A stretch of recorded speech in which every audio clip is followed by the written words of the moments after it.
En cuestión de segundos, tus ideas románticas sobre la lealtad y el sacrificio se verán reducidas a cenizas, sustituidas por una verdad brutal y aterradora extraída de los rincones más oscuros de la historia. No estamos simplemente visitando el Londres de 1665, sino descendiendo a su infierno plagado de pestilencia, no a través de los relatos edulcorados de la realeza, sino a través de los diarios secretos y manchados de tinta de aquellos que lucharon por sobrevivir. Este es el registro sin adornos de lo que la humanidad, concretamente las mujeres, hace realmente cuando las cadenas de la sociedad se rompen y el imperativo primario grita sin control. Prepárate para enfrentarte a los crudos y a menudo aterradores impulsores del comportamiento que acechan justo debajo de la fina capa de la vida moderna. No se trata de pesimismo, sino de protección. Es la píldora negra definitiva, forjada no en la filosofía, sino en el crisol al rojo vivo del sufrimiento humano.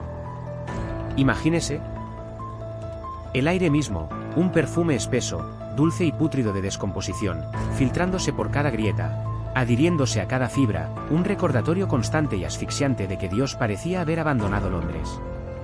Era la gran plaga de 1665, el último y más salvaje ataque de la peste negra a Inglaterra, que se cobró unas 100.000 vidas, una cuarta parte de la ciudad, en solo 18 meses.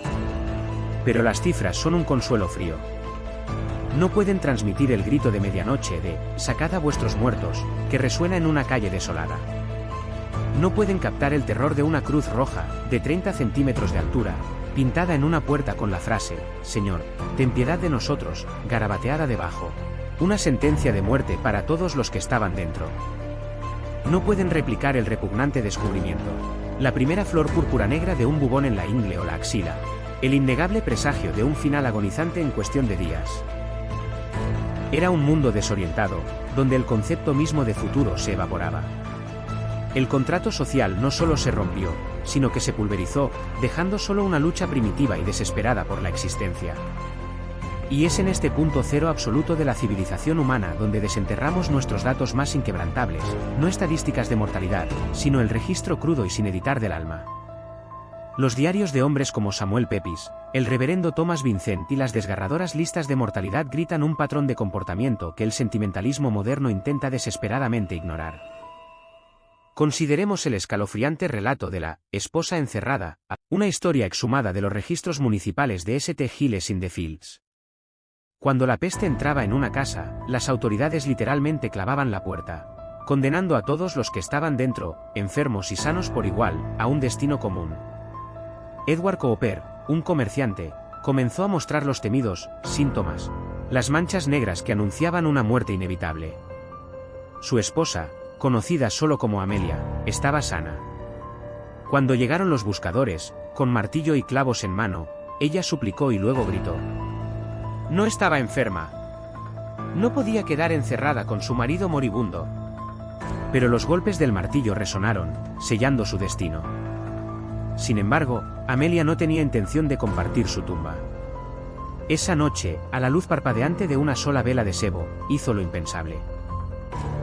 Su marido, devastado por la fiebre y demasiado débil para resistirse, fue arrastrado con una fuerza nacida del pánico animal desde la cama matrimonial, bajado por las estrechas escaleras y encerrado solo en el frío y húmedo sótano. Ella se retiró entonces al piso de arriba, gritando a través del suelo que había aislado la infección y que ahora estaba a salvo.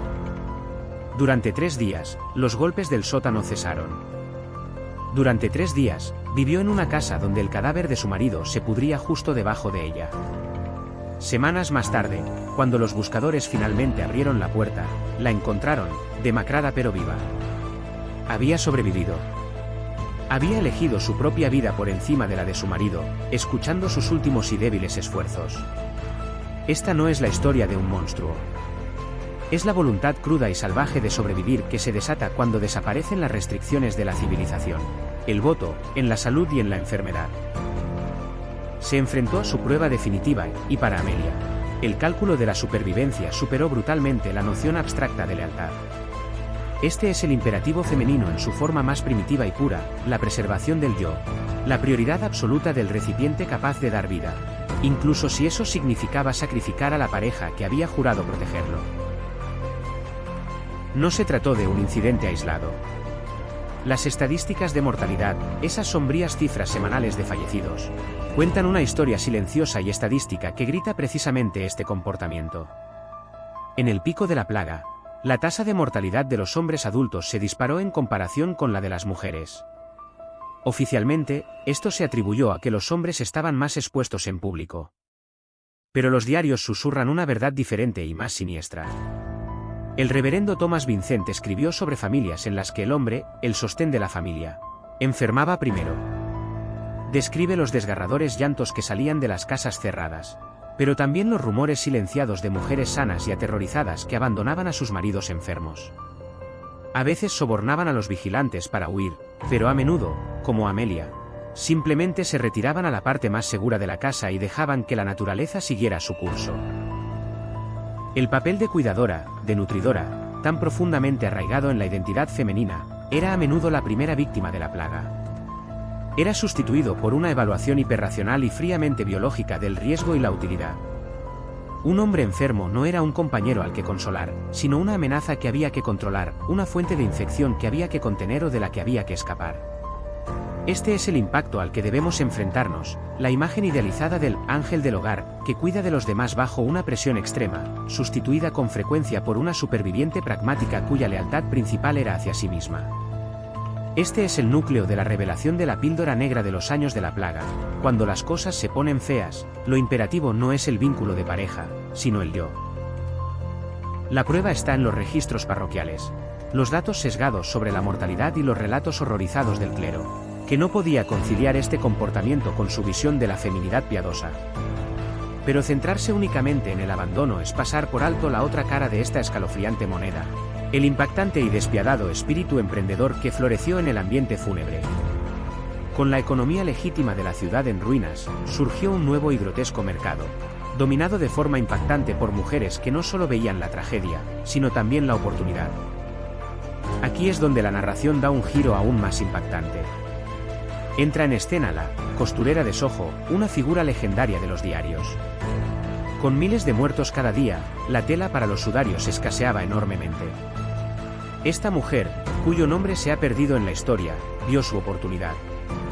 Era una modista de poca monta antes de la plaga, pero poseía un genio empresarial brutal. Enviaba a su hijo joven y sano, se pensaba que los niños eran menos susceptibles a seguir los carros de los muertos. Cuando recogían un cadáver de una casa rica, a menudo vestido con ropas finas para la otra vida, el chico anotaba dónde descargaba el carro su carga en las fosas comunes.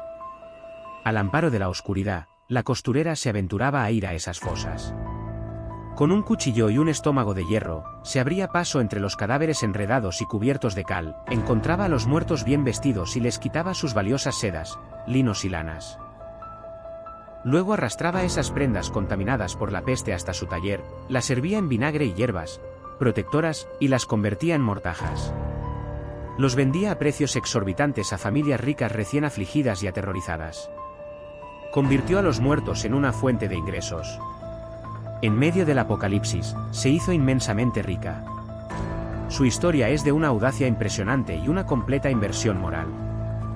El arquetipo femenino cariñoso y protector brillaba por su ausencia, sustituido por una capitalista despiadada, un parásito que se alimentaba de la tragedia ajena y aprovechaba el terror universal para su propio beneficio material. No solo sobrevivía, sino que prosperaba. No veía el colapso como un final, sino como un reinicio, una oportunidad para reescribir el orden social basándose en una nueva y brutal forma de meritocracia. La meritocracia del descaro, la crueldad y la voluntad de hacer lo que otros consideraban impensable. Este comportamiento concuerda con la interpretación filosófica más oscura de la naturaleza humana. Schopenhauer sostenía que, en el fondo, no somos seres racionales, sino manifestaciones de una voluntad de vivir y propagarse, ciega, luchadora y amoral. El intelecto, decía, no es más que una herramienta al servicio de esta voluntad. La plaga arrancó el intelecto, las capas de modales, moral y pretensiones sociales, y dejó al descubierto la voluntad en su forma más cruda. Para la esposa encerrada, la voluntad se manifestó como pura autoconservación.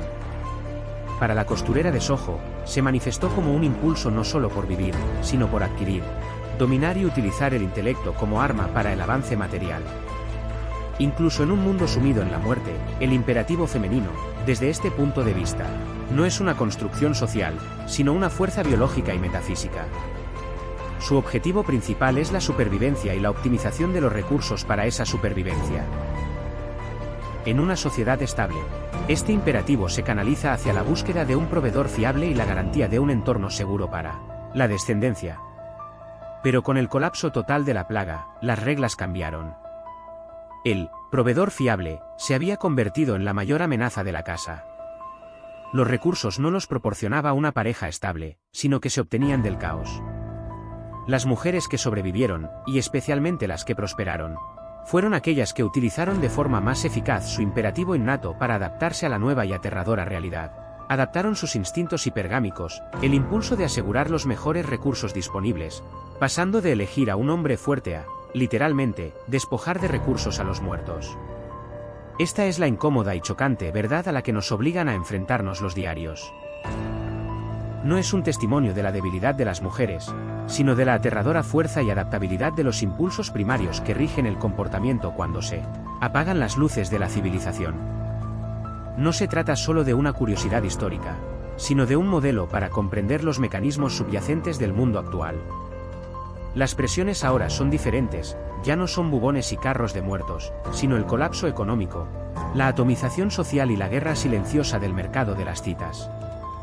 Sin embargo, el sistema operativo humano subyacente sigue siendo el mismo. La esposa encerrada tiene su equivalente moderno en la mujer que abandona a su marido en el momento en que él pierde su trabajo o no le proporciona suficiente validación emocional.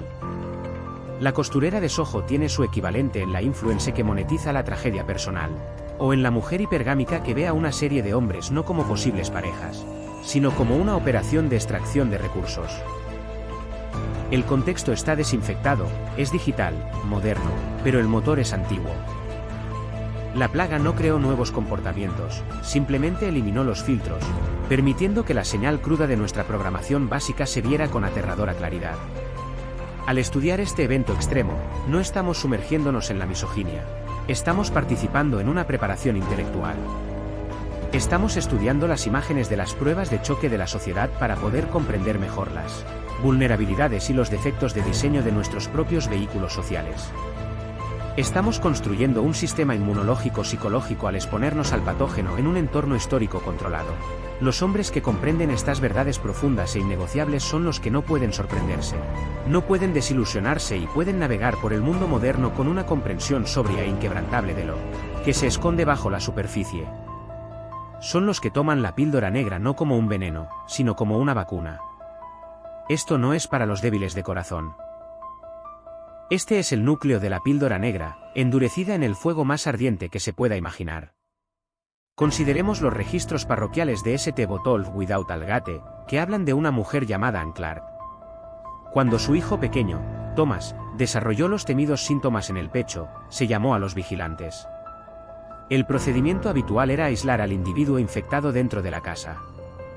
Pero Ann, una viuda que ya había perdido a su marido por tuberculosis años atrás, sabía lo que eso significaba. Una casa sellada con un niño enfermo era una sentencia de muerte para ella y sus otras dos hijas sanas. El informe del alguacil, un documento seco y burocrático, registra lo que sucedió a continuación con una brevedad escalofriante. La madre, al descubrir las marcas en el niño, declaró que no era de su familia, sino un niño vagabundo al que había acogido por caridad. Era una mentira, pero una mentira con un propósito. Al repudiarlo, lo convirtió en pupilo de la parroquia.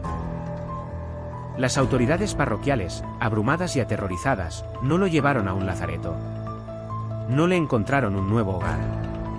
Se llevaron al niño de 7 años, febril y confuso, y lo echaron a la calle.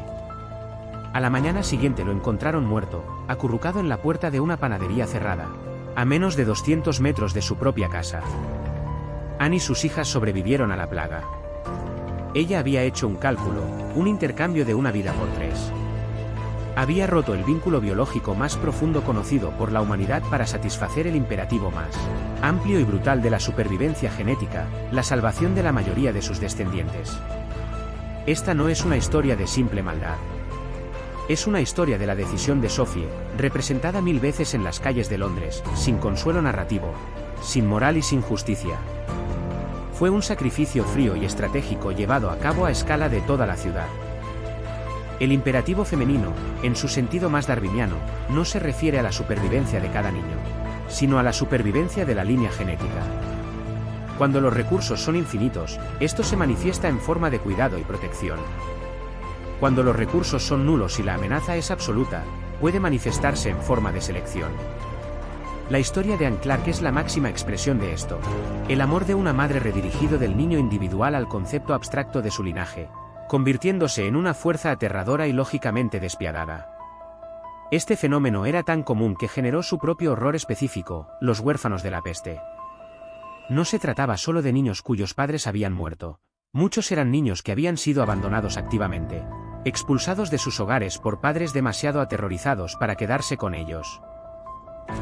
Daniel Defoe, en su obra Journal of the Plague Year, una obra de ficción basada en los meticulosos registros de su tío, escribe sobre bandas de estos niños. Pequeños grupos de ladrones que vagaban por las afueras de la ciudad, buscando comida como animales salvajes. Eran fantasmas vivientes, cuya mera existencia era un testimonio del pacto roto entre padres e hijos. El famoso boticario William Boghurst escribió en su diario sobre una mujer que llevó a sus gemelos recién nacidos a las escaleras de la iglesia Christ Church, en Negate Street. Los envolvió bien con mantas, los acostó y tocó la campana antes de huir en la noche. Cuando el sacristán abrió la puerta, encontró a los bebés y una nota clavada en una de sus mantas. Decía simplemente, Dios, perdóname. Su tos se ha vuelto terrible. Esta nota es una pequeña ventana a un mundo de presión insoportable.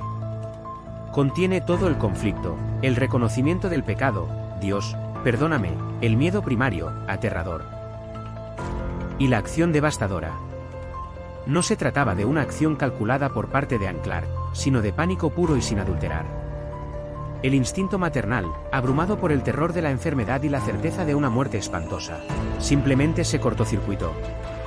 El impulso de huir, de preservar el yo, se impuso momentáneamente al impulso de proteger. Estas historias no tratan sobre la frialdad, sino sobre el punto de ruptura del espíritu humano. Demuestran que incluso los instintos más arraigados pueden quebrarse ante un terror suficiente. Para el hombre moderno, esta es una lección crucial. Demuestra que conceptos como el amor incondicional no son leyes de la naturaleza, sino frágiles emergencias de una sociedad estable y segura. Si se elimina esa seguridad, las condiciones cambian, y con ellas, el amor. Esta es la brutal realidad para el hombre que se ha sentido traicionado o abandonado. Estas acciones no son un reflejo de su valor, sino una potencialidad que acecha en la arquitectura del animal humano bajo coacción. Sin embargo, al igual que en el caso de la costurera emprendedora, la plaga no solo inspiró el abandono, sino también una inversión perversa y sorprendente del papel maternal. Si algunas madres abandonaban a sus hijos en las calles, otras los veían como herramientas, como claves para la supervivencia. Esta es la historia de la Madre Láctea de Moorfields. Moorfields era un vasto espacio abierto justo al norte de las murallas de la ciudad, donde los desesperados e infectados que habían huido de sus casas selladas se reunían en un enorme campamento improvisado. Era una visión del infierno, un sórdido barrio marginal de tiendas de campaña y chozas llenas de moribundos. En este escenario, surgió un tipo particular de depredador. Una mujer, ella misma sana, adquiría un bebé enfermo, a veces el suyo propio, pero más a menudo uno que había adoptado de una madre muerta o recogido de la calle. Luego llevaba a este niño moribundo a los barrios más ricos, que aún intentaban mantener una apariencia de orden. Se acercaba a las casas y pedía limosna, no para ella, sino para su pobre bebé enfermo. La imagen de una madre y un niño enfermo era un poderoso desencadenante emocional.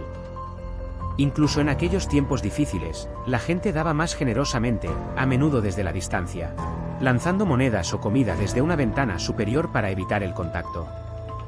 La mujer cogía estas limosnas y luego solía volver a Moorfields y abandonar al niño, o simplemente dejarlo morir, antes de adquirir uno nuevo para continuar con su estafa. Había convertido el símbolo de la vulnerabilidad y el cuidado definitivos, la madre y el niño, en un arma de manipulación y una herramienta para obtener beneficios. Estaba parasitando los últimos vestigios de compasión humana que quedaban en sus víctimas. Esta historia es quizás más inquietante que la del simple abandono porque es activa, no pasiva. Es un uso consciente y cínico de la imagen maternal como arma.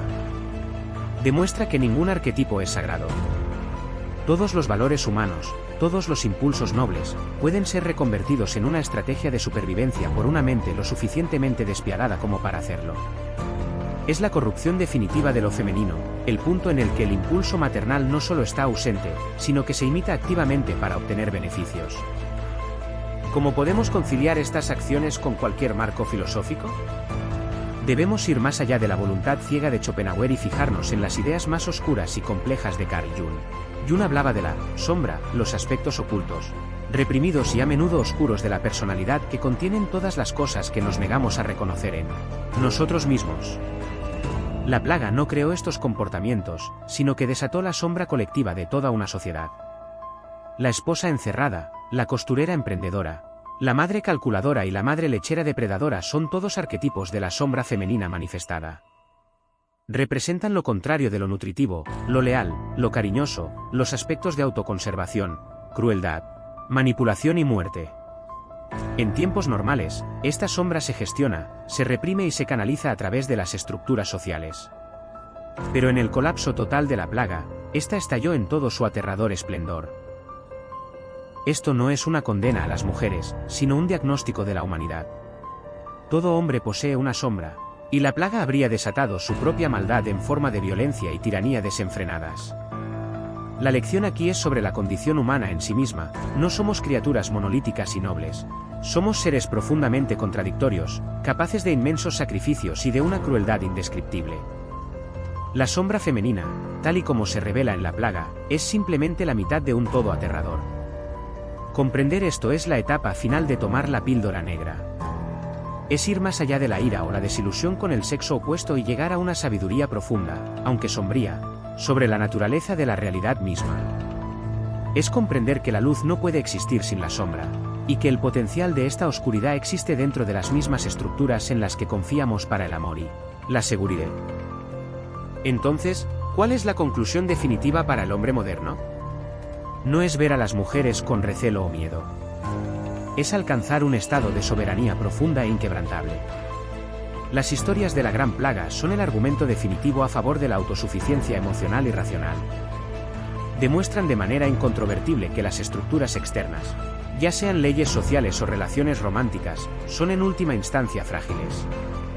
Pueden fallar y fallarán bajo una presión suficiente. El hombre que construye su núcleo emocional en torno a la validación, la lealtad o el cuidado de una mujer está construyendo su casa sobre una falla geológica. La sabiduría de la píldora negra de la plaga no es misoginia, es la aceptación radical de la realidad. Es comprender que tu misión, tu propósito, tu estabilidad deben provenir de tu interior. Una mujer debe ser un complemento de tu vida, una aliada y compañera valiosa, pero nunca puede ser su fundamento. Tu fundamento debe ser tú mismo. Los hombres que mejor sobrevivieron a la plaga no fueron necesariamente los más fuertes ni los más ricos. A menudo eran los más adaptables, los más lúcidos y los más autónomos. Entendían las nuevas reglas del mundo y no malgastaban energías lamentándose por las antiguas. Aceptaban la oscuridad de la naturaleza humana, incluida la suya propia, y la navegaban sin ilusiones. Esta es la inspiración que se puede extraer del abismo. Es la inspiración de la máxima autonomía personal. Al contemplar los aspectos más oscuros del potencial humano, no nos sentimos derrotados, sino liberados de nuestras ilusiones. Nos liberamos de la tiranía de las expectativas y finalmente podemos relacionarnos con el mundo tal y como es, no como deseamos que sea. La Gran Plaga fue un infierno en la tierra. Pero para el hombre dispuesto a estudiar sus lecciones, se convierte en la forja en la que se puede templar un yo inquebrantable, sin ilusiones y verdaderamente soberano. Los diarios no son solo registros de muerte, son un espejo. Y lo que reflejan es la aterradora y liberadora verdad de lo que somos y la fuerza inquebrantable necesaria para enfrentarla.